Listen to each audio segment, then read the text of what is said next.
para naman sa pop culture, makakakwentuhan natin si UP Professor Philippine Studies na si Jason Petras. Good morning, Professor. Si Maris at si Susan po ito at live po kayo sa Kapit Balita. Jason, good morning. Babalikan natin si Jason.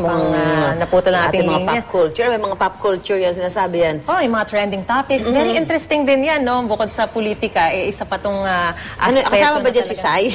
Oo, kasama. Kasi yung mga nasa social networking sites na talagang kumakalat talaga, no? Mga social media na yan. Ang bilis-bilis ngayon. Okay, balikan na natin si Jason. Jason, good morning. Hello, good morning, Susan. Good morning, Marie. Good morning, Happy New Year. Jason, ayun, taon daw ng teknolohiya at social media ang 2012. Bakit kaya? Ano magandang dulot nito sa atin? Kung makikita natin sa taong 2012 na maximize talaga yung paggamit ng technology, sa halimbawa, sa usapin ng paggamit ng cellphone, napakaraming mga tao na nakilala dito sa cellphone. Halimbawa, yung kahit si Sandy Rose, halimbawa, dito natin, positibo ito, no, na showcase yung talento ng mga Pilipino, hindi lamang sa Pilipinas, kundi sa buong mundo. Meron din namang mga negatibo, siguro din natin masyadong mabanggitin, pero makikita natin na sa usapin ng mga pang-aabuso, nakikita pa rin natin sa mga cellphone cameras. So, kumbaga yung privacy medyo lumiliit kasi dahil dito sa mga cellphone cameras. Pero at the same time, nagagamit nga siya para i-showcase yung kakayahan ng mga Pilipino. Technology rin, usapin ng paggamit ng CCTV, at nagagamit ito para sa pag-solve na rin ng ilang mga krimen o pagkilala dun sa mga modus operandi na nangyayari sa iba't ibang mga krimen na nangyayari sa Pilipinas.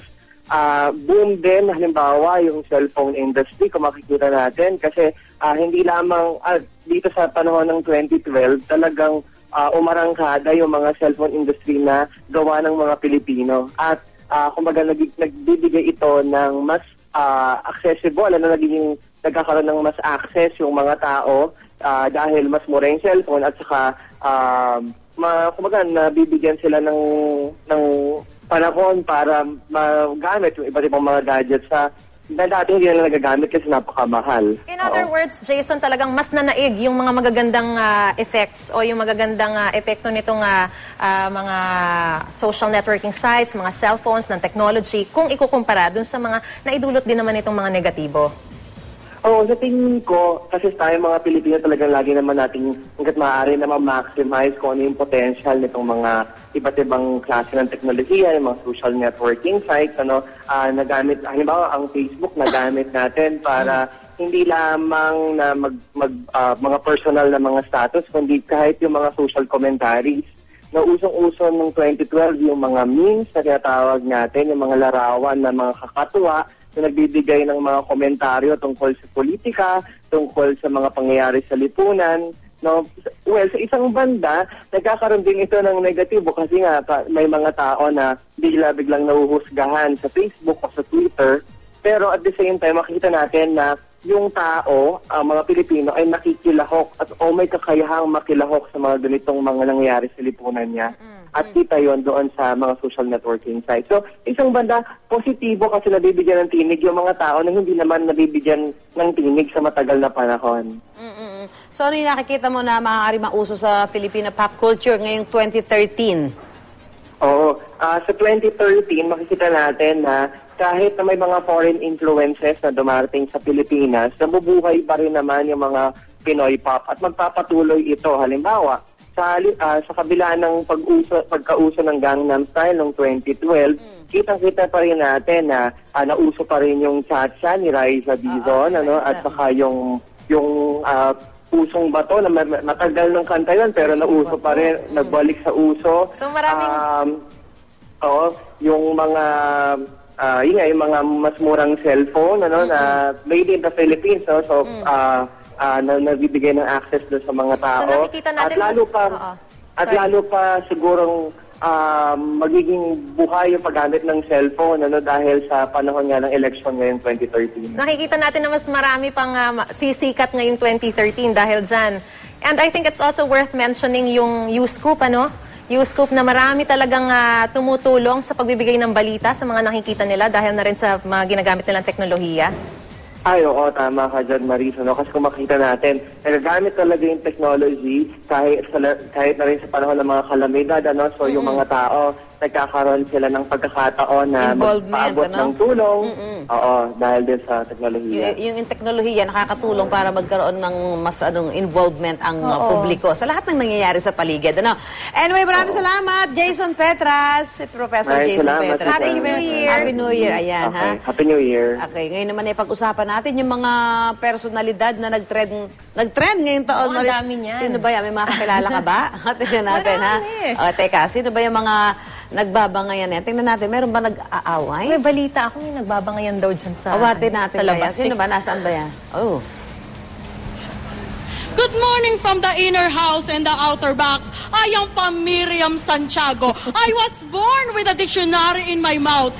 In fact, they named the dictionary after me. Miriam Santiago. Aba, si Miriam. Miriam Webster. Facundo, sino ba ang babaeng ito? Hindi ba na nakikilala na ako si Doña Angelica? Madali ka, kumuha ka ng salamin. Aanhin mo ang talino kung ganyan naman ang mukha mo. Facundo. What are you talking about there? According to Republic Act 1495, you should not speak. You should not lie. You should not lie. Unless they have a concept of the judges from the above. Naku, mukhang Wala na akong oras nakikilala ko yan, ha? makipag-usap sa babae Si dito. Doña Don't you know that Angelica I sa was Tibañez lang ako yan, ng saka si... aking pirma. Ito mo, Kunin ang mga si check. Senadora, Madali ka, syempre kilala. Facundo. Si Santi, Ma'am Miriam, are you there? Are you there? si Santi Your Honor, Banyes Your sa Honor. Twitter. Sa Twitter Oo, ba pero siya? sumikat yan sa sa Marimar eh. Sa Marimar. Oo nga, sa Marimar. Oh. Teka, usapin nga natin itong dalawa. Bakit ba kayo naaaliw dyan sa mga karakter na ginagampanan niyo? Senadora Miriam Ma'am at, Susan, Ma'am Angelica. Susan, pwede na po ba namin bitawan yung karakter namin? Kasi medyo po na Oo, sige. Sige. In 3, 2, Ayan. So ito 1. yung isa niya ginagaya, si Miriam, si Senadora Miriam Defensor. Yung At isa isa naman si Maricina. Doña Angelica Doña Santibáñez. Angelica Yung sumikat Santibáñez. yan sa isang Yung palabas sa TV. Mexican. Tapos ngayon meron din yata yung Twitter, tama ba? Oo. Bakit ba yun yung mga Ginawan siya ng napili memes. napili yung gayahin? Parang spoof, ganon. Ako po, bilang si Miriam Santiago o Pamiriam Ikaw si Defensive Richel. Santiago. Ikaw ba si Richel? Ako po si Madel. Si Madel yung sa si Richel. Okay. Bakit si Hindi ko Senadora po alam. Mahilig po kasi akong manood sa YouTube ng mga video po ni Madam Miriam Defensor Santiago po. Idol ko po siya. Tsaka sana po pagtanda ko rin or paglaki ko rin. Kasing talino niya rin po ako.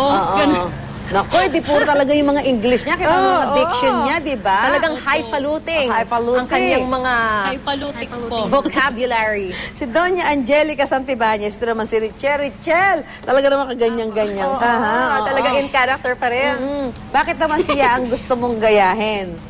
Ano po, yung nag-umpisa po yun sa Twitter. Bali natuwa po ako dun sa mga tinutweet niya, yung kay Facundo. Tsaka talaga pong pumapatok siya.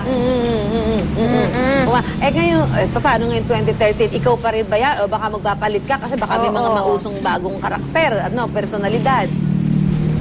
Ako pa rin po si Senyor. Ako pa rin po si Doña Angelica. Kasi po nakakasosyal. Nakakasosyal. Lalo na pag wala kang pera, isipin mo lang sa senyora. Isipin mo lang ikaw si Doña. Kahit wala kang pera. Social ka na, di ba? Social ka. Pwede Paano kayo kayo- mag-switch?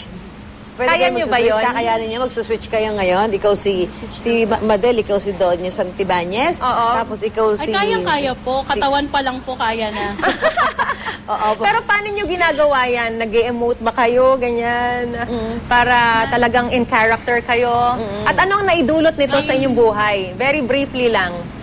Talagang Kasi sumikat po, na ba kayo? nagtateatro din po kami. Siguro, okay. doon po, na-train na din po kami. Tsaka kumapal na rin po yung mukha namin. Siyempre, Literally and figuratively. Alatan. Yun Pag po. nagteteatro ka, mas madali na para sa kanila. And anyway, Happy New Year sa inyong dalawa, Richel at Madel. Happy New Year po kayo lalo! Happy New Year! Ayan.